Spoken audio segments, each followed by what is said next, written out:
يا مساء الخير عليكم. ازيكم حبايبي؟ عاملين ايه؟ وحشتوني. النهارده وصفه جديده.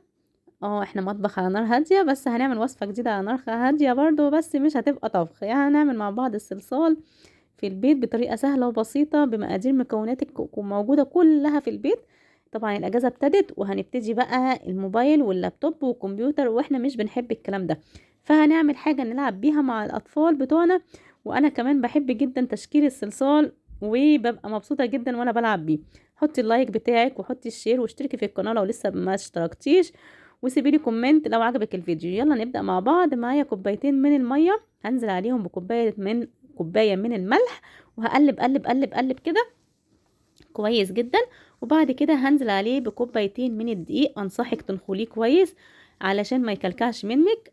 تمام. هقلب كمان كويس جدا، كل ده انا بقلب على البرد، انا لسه ما رفعتوش على النار. هنزل بمعلقتين خل وهقلب برضو، وبعد كده هنزل بمعلقة زيت. يعني مقاديرنا سهلة بسيطة خالص: 2 مية، 1 ملح، 2 دقيق، معلقتين خل، ومعلقة زيت، وهقلب كويس جدا. وهنزل بحبة فانيليا صغيرين علشان يضيع مني ريحة الخل. تمام. والفانيليا هنا اختياري، عفوا. بعد ما هقلب كويس كده هرفعه على النار، على نار هادية، لغاية لما العجينة بتاعتي تبتدي تلم معايا. هتبتدي من على الحروف قوي الاول تلم كده، وبعد كده هتصبح شكلها زي العجينة المتماسكة كده. بصوا هتبقى عاملة زي الشكل ده كده بالظبط. هبتدي اطلعها بره، وانا في الخطوة دي المفروض ان انا حطيت زيت جونسون، او تقدري تحطي اي زيت معطر عندك علشان يغير بس ريحة الايه الخل. مش يفضل خالص تحطي زيت بريحة الفواكه علشان ما يخليش الأطفال متحمسة ان هي تحطه في بقها يعني.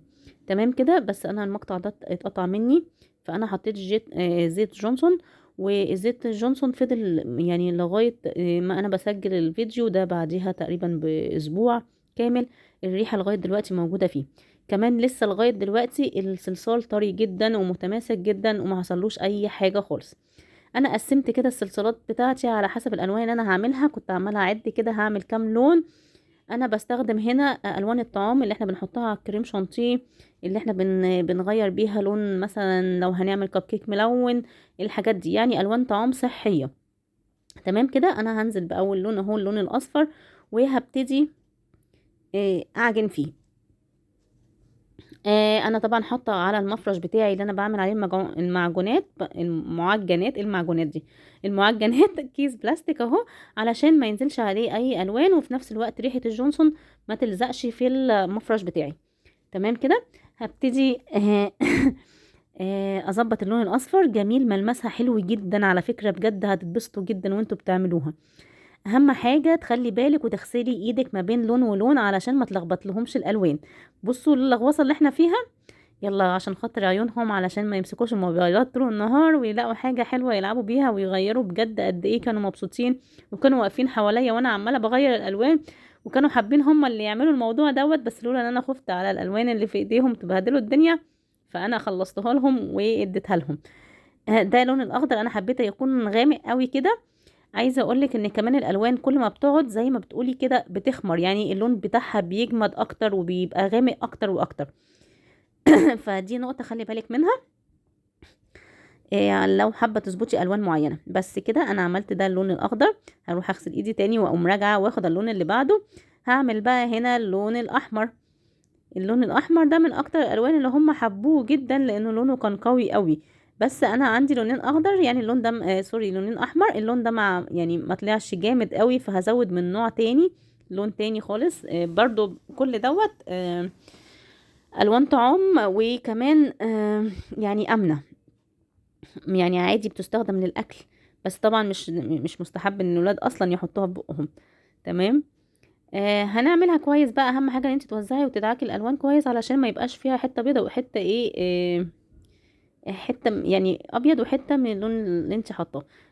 كمان بقولك يا ريت تنخلي الدقيق كويس عشان ما يخرصش منك ويبقى فيها حتت مكلكعه كده من الدقيق. ده اللون الاحمر. هنا بقى هبتدي اعمل خليط، هعمل خليط من اللون الاصفر على اللون الاحمر علشان اخد اللون الاورنج. وهنا كنت عمالة اسأل بقى الاولاد جنبي، ها مين هيقول لي اللون الاورنج بيجي منين، لان احنا كنا درسناهم. فكنت عمالة بختبرهم منها بقى، يعني بنراجع شوية ومنها بنتسلى، لان هم عمالين يقولوا لي خلصي تصوير عايزين ناخد الايه الصلصال.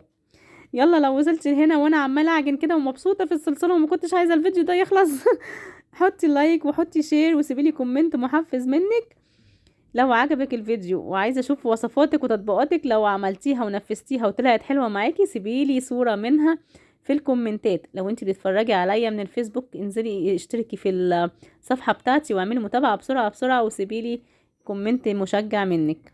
ده هنا بقى انا حابة اعمل لون بينك فما كترتش الاحمر خالص، حسيت اللون مش مظبوط قوي. هنزل برضو نقطة من اللون التاني، بس نقطة واحدة بس علشان تبقى اقل درجة شوية من اللون الاحمر، بس نقطة. بس اللون ده قوي جدا الاحمر دوت، بيغير اللون بسرعة جدا.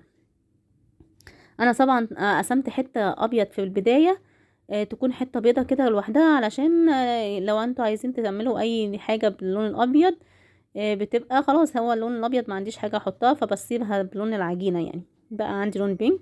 ده هنا بقى راح احط احمر على اخضر علشان يديني اللون. ها، احمر اخضر يديني لون ايه مش سامعة؟ اكتبوا في الكومنتات قبل ما تشوفوا اللون. احمر على اخضر يديني اللون البني. برافو عليكم وانتوا كلكم شاطرين. هبتدي بقى اعجن كده واوزع اللون كويس.